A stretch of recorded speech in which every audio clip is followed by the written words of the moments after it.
সময় ভেসে চলে কলকোলাহলে, সেই সাথে ভেসে চলে মানুষ, সমাজ, দেশ, সবকিছু।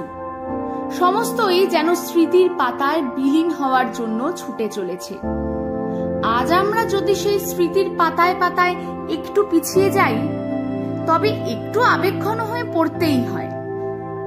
যে সময়ের কথা বলা হচ্ছে, তখন হাতে হাতে ছিল না মোবাইল, উন্নত টেলিভিশন কিংবা অত্যাধুনিক বিনোদন সামগ্রী, কিন্তু ছোট বা বড় সাইজের রেডিও প্রায় সব বাড়িতেই দেখা যেত।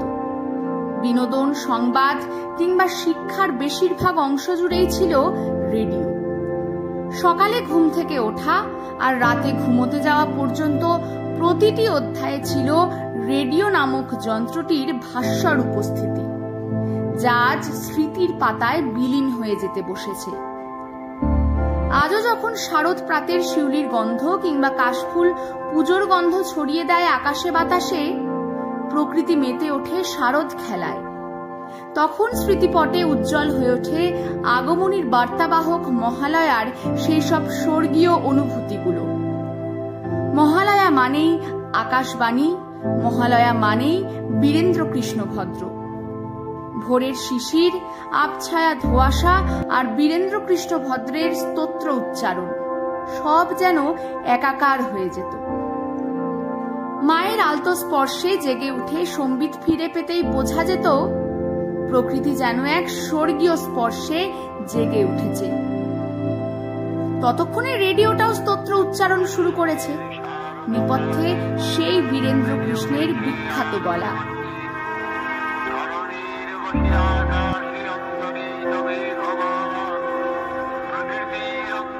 সে স্বর যেন চিরপরিচিত, শাশ্বত। সে স্বর যেন আপামর বাঙালির রন্ধ্রে রন্ধ্রে। অথচ সময়ের সাথে সাথে প্রযুক্তির উন্নয়নে বিলীন হওয়ার পথে সবকিছু। বীরেন্দ্র কৃষ্ণ বাবু আজ আর নেই। এই প্রজন্ম সেই আকাশবাণীর বাণীর সাথেও পরিচিত নয়।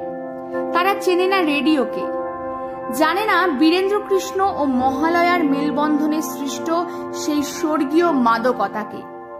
রেডিও হারিয়ে গেছে। আজকের সভ্যতায় সে বাতিলের পর্যায়ে। আর আজকের মহালয়াও যেন প্রযুক্তি, যান্ত্রিকতার আড়ম্বরে তার সেই প্রাণসত্তাকেই হারিয়ে ফেলছে।